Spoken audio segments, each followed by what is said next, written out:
Last time on Back 40, Mark struggled with equipment, weather, deadlines, and just about everything this place could dish out.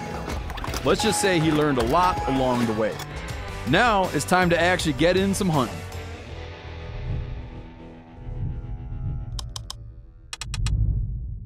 We spent August working our tails off, getting set up for the first hunting season on the Back 40. Now, it's September. My preference is to get the heck out of here and let the property rest for at least a month. Michigan is one of the most heavily hunted states in the country for deer, which gives us the opportunity to be one of the few small properties around that doesn't spook every mature buck into the next county. If you want an old buck to call your place home, you need to make him feel safe, and the only way to do that is to stay away as much as possible. But September 15th is the opening day of squirrel season, and Steve and Janis are here with a very different plan. First on the to-do list is checking Steve's squirrel cam. Any predictions on how many we got? I bet you got chipmunks too. I'm saying 1 squirrel and 2 chipmunks. 1 squirrel, 2 chipmunks. Chipmunk. Chipmunk, told you. I still can't believe we've got a squirrel cam. There's a coon. Chipmunk. Pine squirrel. Oh, something moved back there. It's a freaking badger. What is that thing? I think it could be a squirrel. Yeah. Does he hang around? Oh, there's that. Oh, there's that. What's that woodchuck? Check him out. It turns out that die-hard squirrel hunters are entirely dismissive of pine squirrels as being too small and not tasty enough to warrant serious attention. In fact, squirrel hunters actually disdain pine squirrels for fear that they'll outcompete the bigger and tastier fox squirrels and gray squirrels. Well, all right, it's all she wrote. Dude, what the? We're really doing this? Really doing what? Squirrel hunting? The farm? We're gonna give it a light touch. I keep on waiting every day till you guys give me a call and say, I was just joking about that, Mark. No, we're gonna give it a light touch. We're really. Are you cool with the idea of staying on this side of the swamp? No, we'll just wrap West around side it. of the swamp. We'll wrap around it. But we don't need to go. Squirrel hunting better this side of the swamp? Why would we stay on this side of the swamp? I think we'll just work all the edges, and unless something like really enticing is in the area, we won't. Yes, we can go do it. Just hunting a light touch along the edges. You know, I was reading this paper. I think it was out of University of Alabama, Auburn. It was saying you see like a lot of commensurate antler growth with squirrel hunting pressure. Like it triggers, they're saying that it triggers their hypothalamus. You gotta point me to this article to read up on it later. It triggers their hypothalamus and... Well, I sure as hell hope you're right. Should we go squirrel hunt? Good luck. I can hear one barking. That really? But he's too far away on the neighbors.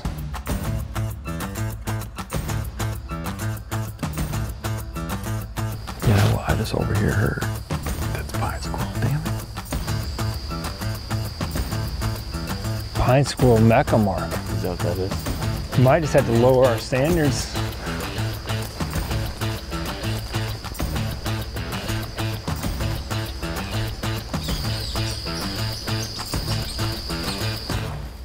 There's birds that aren't on our list that we picked up today. Crow.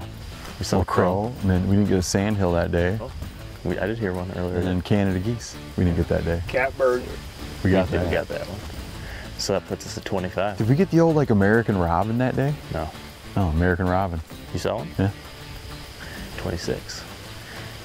I got you, Bruce. Put it on your list. I got my list. So we saw the squirrel bouncing through here. I thought it was a young gray squirrel. But it was a pine squirrel. Because I remember it being even like reddish. I thought, oh, it's like a juvenile gray squirrel. But, I mean, here's the spot. Yeah. It's freaking pine squirrels. I don't know if this is true, but we were taught to always shoot pine squirrels because they bit the nuts off fox squirrels and gray squirrels. That they'd castrate fox squirrels and gray squirrels so that the pine squirrel, I think the sentiment, we just knew it to be true. Knew it to be true. So it was like the pine squirrel was viewed as the fox squirrel hunter's enemy. Wow. Be like deer hunters always wanting to kill coyotes. Kill coyotes, yeah. Yeah, you had to kill pine squirrels to save fox squirrels and gray squirrels. And I feel like you got like an inundation of pine squirrels. This is not pine squirrel country. Yeah, that's weird. So at this point, you just keep walking left. Might as well just pack it up and leave Mark's sanctuary I alone. don't think this is the place to hunt. That's what you're trying to tell me is this is hopeless. This just isn't gonna work. All right, let's keep wrapping around. Okay. Light touch around the edges, Mark.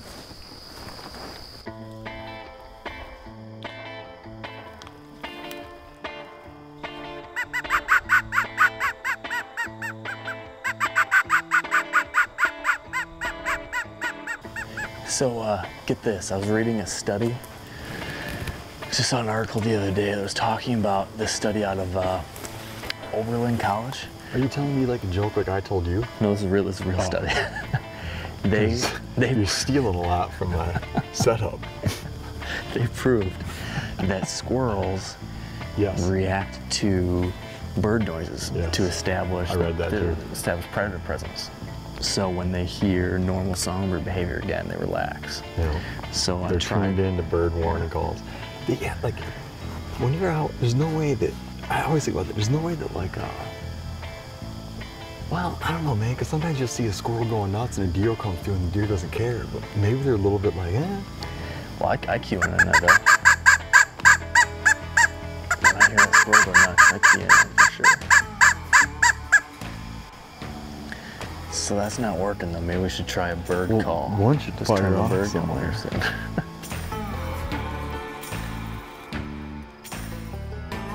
Okay, so while we're out here, I figure let's just grab a couple cards.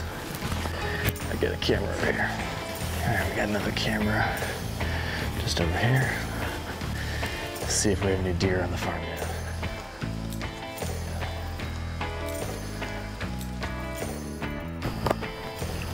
What's that? It's like a cover scent, kind of cover up where I was touching it. It might be pointless at this point. Sorry to laugh, but holy shit. Oh my gosh, dude. If we were in a different situation, I would be wearing rubber boots. I would drive the Can-Am around. I'd just step out like 2 steps, check the camera, step back on the Can-Am. I'd spray it down and be on to the next one.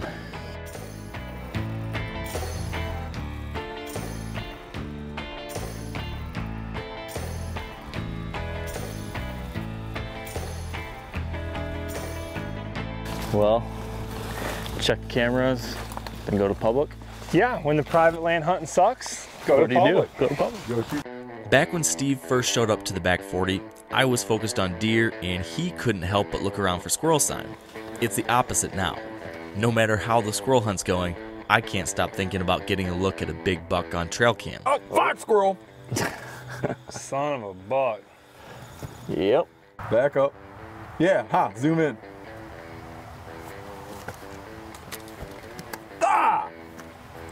I think we should Fox squirrel. shift this under cover.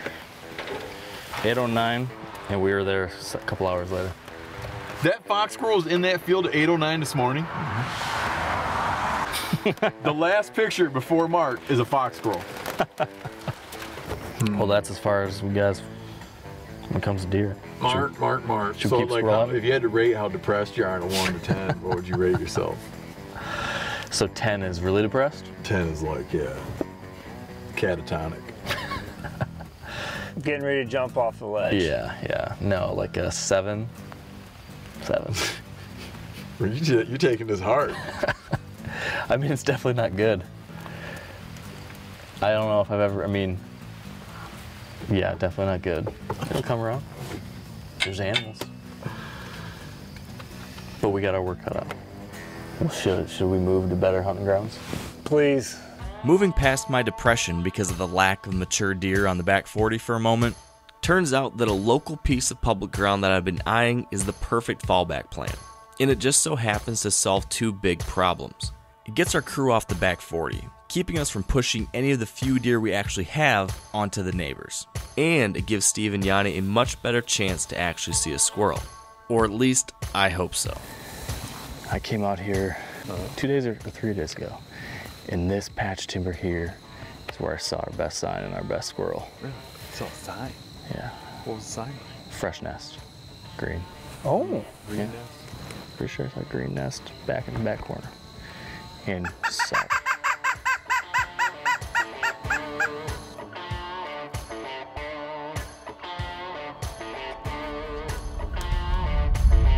I feel like taking a nap just 'cause I'm tired.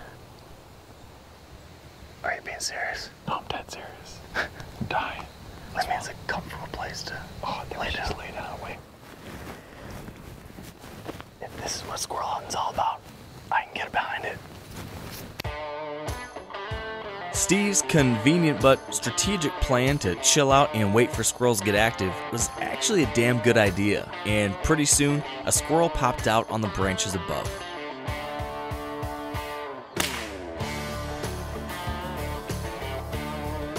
Missed him.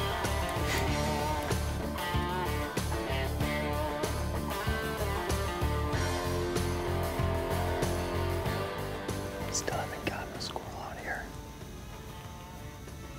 But I'm considering this a win. Because we only spent half a day trucking around in the back 40. So it's 50% less of a mess that we created than I was worried.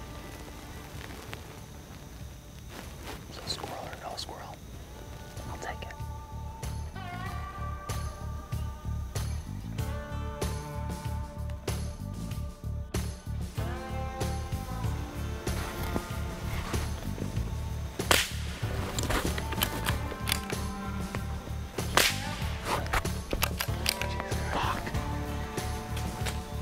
Mark, back.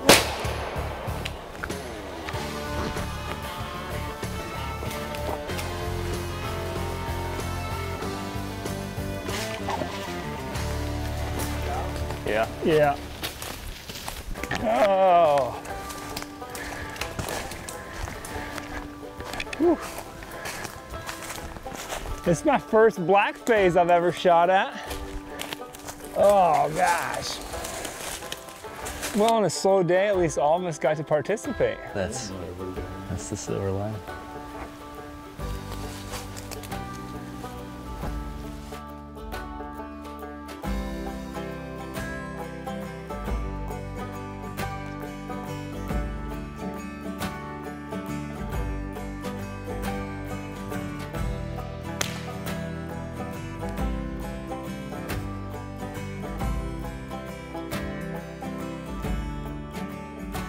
I'll tell you what. Hit it hard. Even though you guys stressed me out a little bit doing this, it was fun. Like, it was worth it. I'm glad we did it. Yeah. And I feel like it was kind of liberating not to be quite as paranoid for the day, walking around. Like, I finally was like, doing my little spritz. I was like, forget it. What's the point?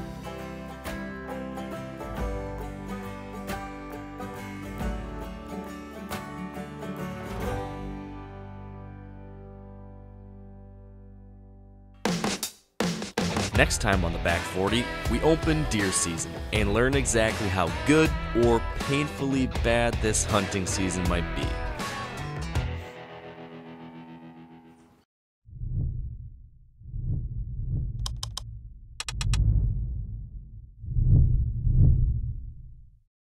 If you enjoyed what you just saw, like this video, leave us a comment, and subscribe to our channel to make sure you catch all of our future episodes.